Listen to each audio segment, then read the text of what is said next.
শিক্ষার্থী বন্ধুরা, এটা হচ্ছে দিনাজপুর বোর্ডের এসএসসি 2025 সালের ব্যাচের পদার্থবিজ্ঞান এমসিকিউ প্রশ্নপত্র। আজকে আমি এই প্রশ্নপত্রটার সমাধান দেওয়ার চেষ্টা করব, ব্যাখ্যা সহ সমাধান দেওয়ার চেষ্টা করব।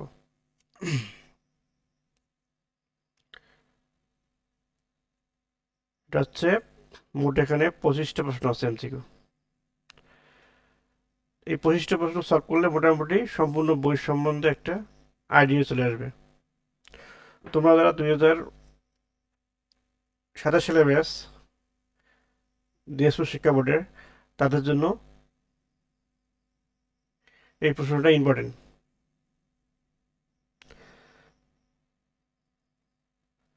তাহলে আমরা প্রশ্নটা সলভ করি।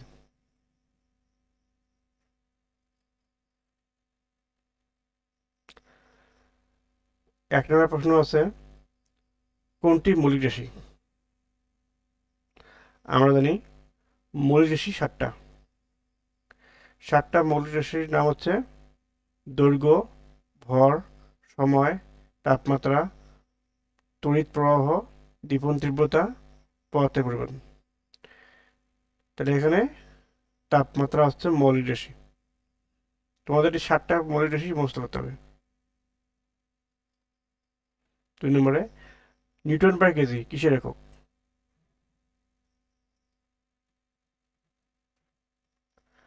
আমরা জানি বল সমান সমান ভর গুণন ত্বরণ, বা ত্বরণ সমান সমান বল ভাগ ভর।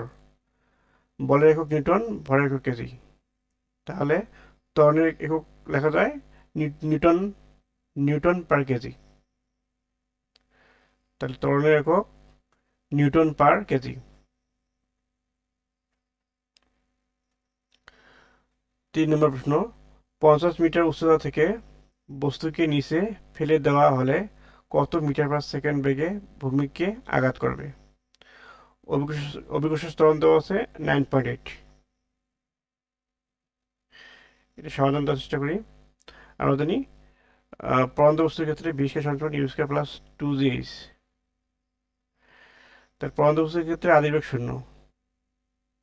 তাহলে এই সূত্র অনুযায়ী আমরা শেষ বেগ পাবো 31.3। 31.3 অ্যান্সার।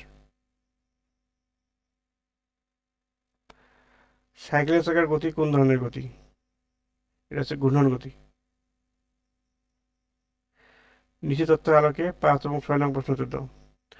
5 কেজি ভরের একটি স্থির বস্তুর উপর 11 নিউটন বল ক্রিয়া করছে। বস্তু যে তলে চলে তার ঘর্ষণ বল 1 নিউটন। প্রশ্ন বলছে ঘর্ষণ যুক্ত তলে 10 সেকেন্ড পর বেগ কত হবে? আমাদের শেষ বেগ বের করতে হবে। এখানে কি দেওয়া আছে? ভর দেওয়া আছে 5 কেজি, মোট প্রযুক্ত বল দেওয়া আছে 11 নিউটন, ঘর্ষণ বল 1 নিউটন, অভিকর্ষ ত্বরণ 9.8, আদিবেগ 0, সময় 10 সেকেন্ড, শেষ বেগ ওয়াট। আমরা জানি মোট প্রযুক্ত বল সমান ঘর্ষণ বল যোগ কার্যকর বল। তাহলে মোট প্রযুক্ত বল হচ্ছে 11, ঘর্ষণ বল হচ্ছে 1, তাহলে কার্যকর বল হবে 10। এখান থেকে আমার ত্বরণ পাই 2 মিটার পার সেকেন্ড। তাহলে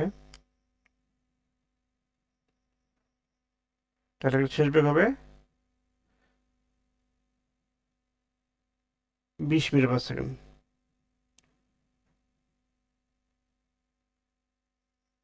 তো 10 সেকেন্ড পর বেগ হবে কত? v মাইনাস ইউ প্লাস এটি, সূত্র অনুযায়ী 20 মিটার পার সেকেন্ড।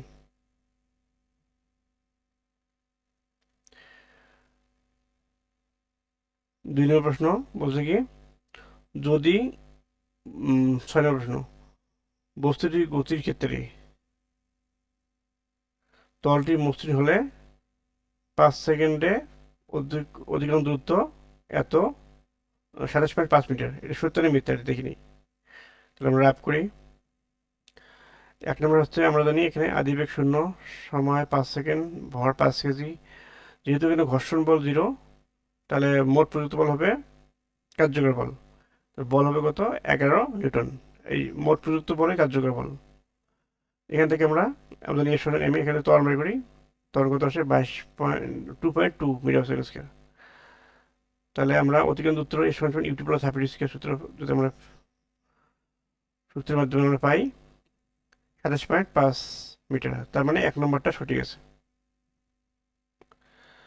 2 নম্বর বলছে ঘর্ষণ বস্তুটির ওজনের উপর নির্ভর করে। হ্যাঁ, 2 নম্বর সঠিক। তাহলে বস্তু যত ওজন বেশি হবে, ঘর্ষণ বল তত বেশি হবে। 3 নম্বর বলছে গতির গতির ঘর্ষণের সহগের মান 0.02। আমরা জানি ঘর্ষণ বল F সমান মিউ ডাব্লু। তাহলে এখানে ঘর্ষণ সহগ হচ্ছে mu F F by W. W কে এমজি লেখা যায়। এখান থেকে আমরা পাই ঘর্ষণ সহগের মান আমরা পাই 0.02। তার মানে এখানে তিনটাই সঠিক।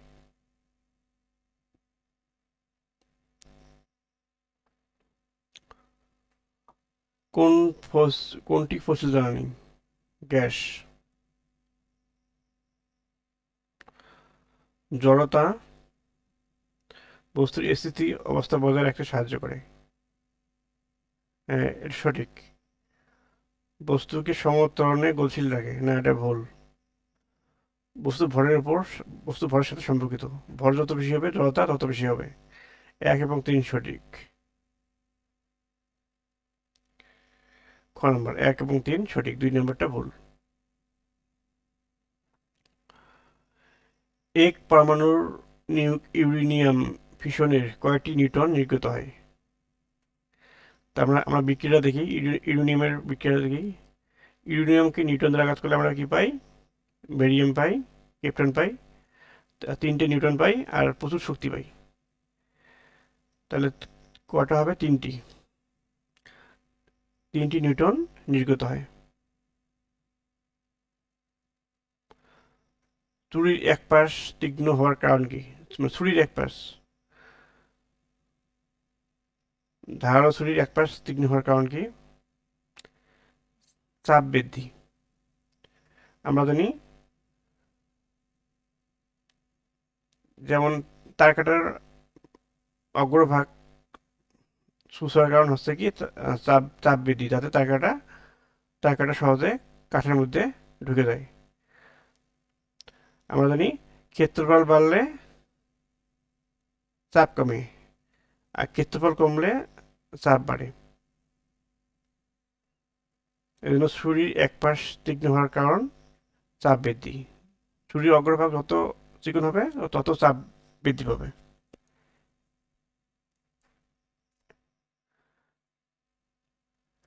তরলের চাপ আমরা জানি পি সমান এইচ রো জি। তাহলে তরলের চাপ উচ্চতার সমানুপাতিক, ঘনত্বের সমানুপাতিক। তাহলে গভীরতার সমানুপাতিক। তরলের চাপ গভীরতা বৃদ্ধির সাথে বৃদ্ধি পায়, আর ঘনত্ব বৃদ্ধি পেলে বৃদ্ধি পায়, ঘনত্বের সমানুপাতিক। তরলের গভীরতা বৃদ্ধি পেলে হ্রাস পায়। 3 নম্বরটা ফুল। তাহলে 1 এবং 2 সঠিক। তাপমাত্রা পরিবর্তন না করে পদার্থের অবস্থা পরিবর্তনকারী তাপকে কি বলে? যেমন 0 ডিগ্রি তাপমাত্রার বরফকে 0 ডিগ্রি তাপমাত্রার পানিতে পরিণত করলে যে তাপ প্রয়োজন হয় সেটা হলো সুপ্ত তাপ। সুপ্ত তাপে তাপমাত্রার পরিবর্তন হয় না, কিন্তু অবস্থা পরিবর্তন হয়। যেমন 1 খণ্ড মানে কঠিন বরফের তাপমাত্রা 0 ডিগ্রি সেলসিয়াস। আবার মানে তরল পানির তাপমাত্রাও 0 ডিগ্রি সেলসিয়াস। তাহলে কঠিন বরফ থেকে তরল পানিতে পরিণত করতে যে তাপ দরকার হয় সেটা হলো সুপ্ত তাপ। তাহলে তাপমাত্রা পরিবর্তন না করে অবস্থা পরিবর্তন হয়, কিন্তু তাপমাত্রা পরিবর্তন হয় না। এটা হলো সুপ্ত তাপ।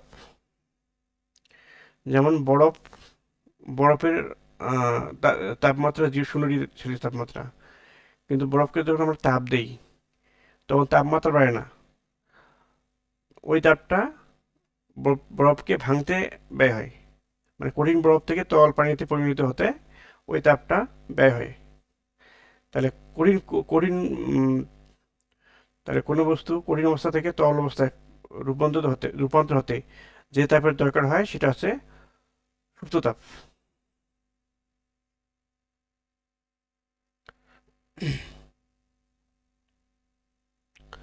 2 কেজি পানির তাপমাত্রা 2 ডিগ্রি বাড়াতে প্রয়োজনীয় তাপ কত? পানি আপেক্ষিক তাপ 4200 joule per kg per kelvin. আমরা জানি প্রয়োজনীয় তাপ কি সমান ভর গুণন আপেক্ষিক তাপ গুণন তাপমাত্রা পার্থক্য। এখানে ভর দেওয়া আছে 2 কেজি, পানির আপেক্ষিক তাপ হচ্ছে 4200, আর তাপমাত্রা পার্থক্য 2 ডিগ্রি সেলসিয়াস। তাহলে আমরা কত পাই? 16800।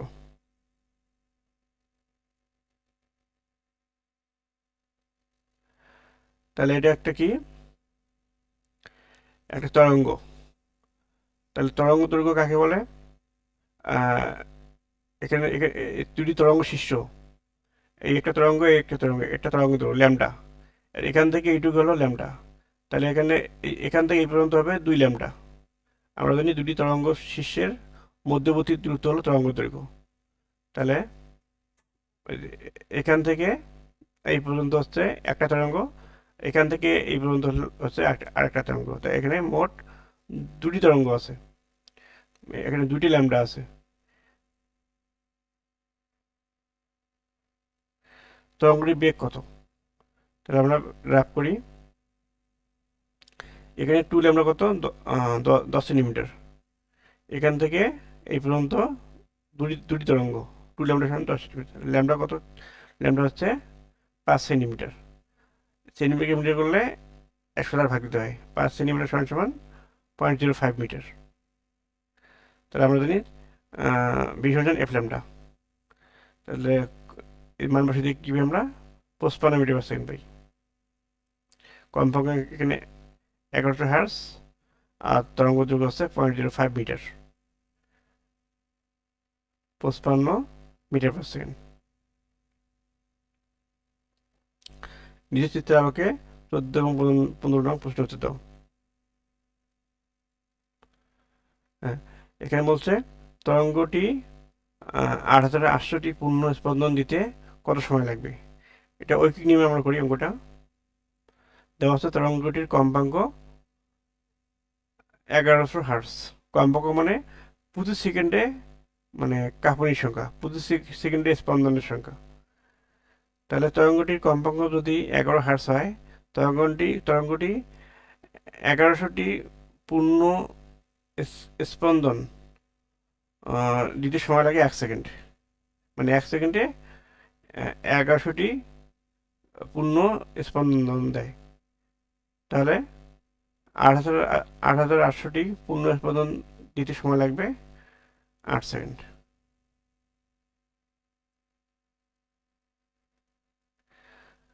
এটা একটা দর্পণ, অবতল দর্পণ। দর্পণের নাম হচ্ছে অবতল দর্পণ। দর্পণের ফোকাস দূরত্ব দেওয়া আছে 10 সেন্টিমিটার। আমরা জানি তাহলে বক্রতার কেন্দ্র হবে 20 সেন্টিমিটার। তাহলে ফোকাস এবং বক্রতার কেন্দ্রের মাঝামাঝি একটি লক্ষ্যবস্তু এবি দেওয়া আছে। বলছে চিত্র M A AB K 5 centimetre পিছনে আনা হলো, মানে তাহলে এখানে 5 সেন্টিমিটার, তাহলে কত হবে? বক্রতার কেন্দ্রে আসবে এখান থেকে 15, এটা 20, তার 15 আর 5 20, তার মানে কি সি বিন্দুতে আসবে। তো সি বিন্দুতে, অর্থাৎ অবতল লেন্সের বক্রতার কেন্দ্রে যদি বস্তু রাখা হয়, তাহলে প্রতিবিম্ব অবস্থান কীরকম হবে? হ্যাঁ, এটা একটা অবতল লেন্স। যদি আমরা অবতল লেন্সের, এটা হচ্ছে বক্রতার কেন্দ্র। যদি বক্রতার কেন্দ্রের মধ্যে আমরা কোনো লক্ষ্যবস্তু রাখি, তাহলে তার প্রতিবিম্ব হবে উল্টা, প্রতিবিম্ব হবে বাস্তব উল্টা, এবং সমান, লক্ষ্যবস্তু সমান, মানে লক্ষ্যবস্তু দৈর্ঘ্য এবং প্রতিবিম্বের দৈর্ঘ্য সমান হবে। তাহলে বাস্তব উল্টা প্রতিবিম্ব করতে হবে। তাহলে 1 নম্বর সঠিক, বাস্তব এবং উল্টা। 2 নম্বর বলছে সমান হবে। এখানে এক্স ওয়াই উচ্চতা এবং এক্স ড্যাশ ওয়াই ড্যাশের উচ্চতা সমান, মানে লক্ষ্যবস্তুর দূরত্ব এবং প্রতিবিম্বের দূরত্ব, লক্ষ্যবস্তুর দূরত্ব, লক্ষ্যবস্তুর দৈর্ঘ্য এবং প্রতিবিম্বের দৈর্ঘ্য সমান। 3 নম্বর বলছে কি অবাস্তব সোজা না মিথ্যা, বাস্তব এবং উল্টা।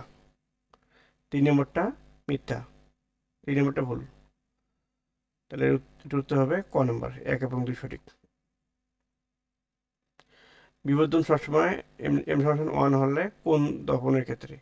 আমরা জানি সমতল দর্পণ। আমাদের বাসা বাড়িতে যে দর্পণ আয়না ব্যবহার করি, আমাদের বাসা বাড়িতে যে আয়না ব্যবহার করি সেটা আমাদের মানে লক্ষ্যবস্তু দূরত্ব এবং লক্ষ্যবস্তু দৈর্ঘ্য এবং প্রতিবিম্ব দৈর্ঘ্য সমান। সমতল আয়নার ক্ষেত্রে এম সমান 1। কাছে প্রতিসরাঙ্ক 1.5। কাছে আলোর বেগ 2 × 10⁸ মিটার পার সেকেন্ড হলে বায়ুতে আলোর বেগ কত? এখানে প্রতিসরাঙ্ক হচ্ছে 1.5। কাছের কাছে আলোর বেগ 2 × 10⁸ মিটার পার সেকেন্ড। তাহলে বায়ুতে আলোর বেগ হোয়াট? C what? আমরা জানি এন সমান C by V, C C সমান এন ভি। তাহলে সি কত আসে? 3 × 10⁸ মিটার পার সেকেন্ড।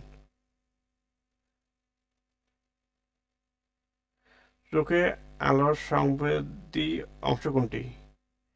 এটা হচ্ছে রেটিনা। তাহলে আমাদের আলোটা আমাদের চোখে রেটিনায় পড়ে।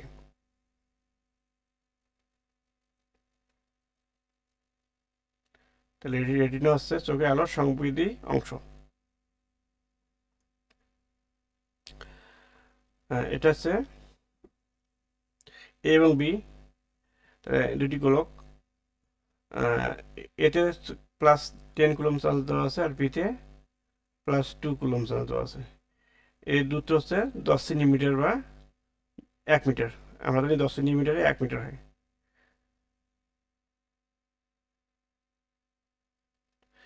এ এবং বি এর ব্যাস সমান। এ ও বি এর মধ্যে ভলিউম নির্ণয় করো। আমরা জানি কুলম্বের সূত্র। তাহলে এখানে Q1 কত দেওয়া আছে? +10, Q2 +2, আর কত দেওয়া আছে? 100 মিটার বা 100 সেন্টিমিটার বা 1 মিটার। 100 সেন্টিমিটার সমান 1 মিটার লেখা যায়। আমাদের কুলম্বের সূত্র F সমান K Q1 Q2 ভাগ R স্কয়ার। মান বসে পাই 1.8 × 10⁻11 নিউটন। খ নম্বর উত্তর।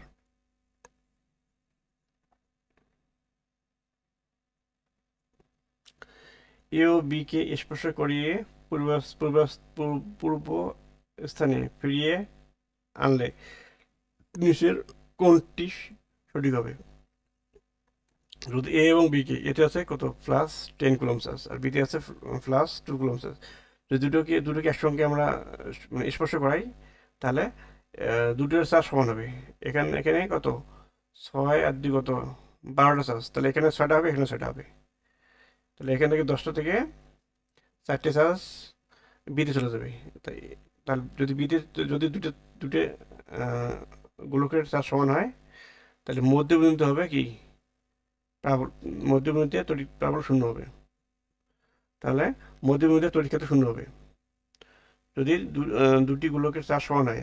যদি দুটি গোলককে আমরা স্পর্শ করাই তাহলে দুটি গোলকের মধ্যে চার্জ সমান হবে। তাহলে তাহলে দুটি গোলকের মধ্যবিন্দুতে তড়িৎ ক্ষেত্র 0 হবে। গ নম্বর। স্পিকারে কোন ধরনের চুম্বক ব্যবহার করা হয়? তো তাড়িৎ চুম্বক। মৌলিক কণিকার মধ্যে সবচেয়ে হালকা কোনটি? আমরা জানি 3টি মৌলিক কণিকা, ইলেকট্রন, প্রোটন, নিউট্রন। তার মধ্যে ইলেকট্রন নিউক্লিয়াসের বাইরে থাকে। ইলেকট্রনের ভর অতি নগণ্য এবং হালকা। আর নিউক্লিয়াসে থাকে প্রোটন এবং নিউট্রন। এই প্রোটন এবং নিউট্রনীয় হলো পারমাণবিক ভর। নিউক্লিয়াসে থাকে প্রোটন এবং নিউট্রন, ইলেকট্রন নিউক্লিয়াসের বাইরে থাকে।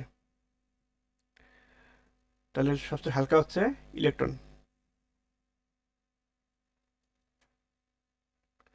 দাঁতের ক্যাভিটি এবং অন্যান্য ক্ষয় বের করার জন্য কোনটি ব্যবহার করা হয়? এক্স রশ্মি। পরিবাহী রোধ তারের দৈর্ঘ্যের সাথে কিভাবে সম্পর্কিত? আমরা জানি পরিবাহী রোধ আর সমান এল এল বাই এ। এখানে এল হচ্ছে পরিবাহী দৈর্ঘ্য, এ হচ্ছে পরিবাহী তারের প্রস্থতার ক্ষেত্রফল। যদি তার দৈর্ঘ্য বাড়ে তাহলে রোধ বাড়বে, তো দৈর্ঘ্য সমানুপাতিক। আর যদি তারটা মোটা হয় তাহলে কি রোধ কমবে। রোধ মানে হচ্ছে বাধা, রোধ হচ্ছে কি বিদ্যুৎ প্রবাহের বাধা। যদি যদি তার লম্বা হয় তাহলে কি রোধ বাড়বে, তো দৈর্ঘ্য সমানুপাতিক।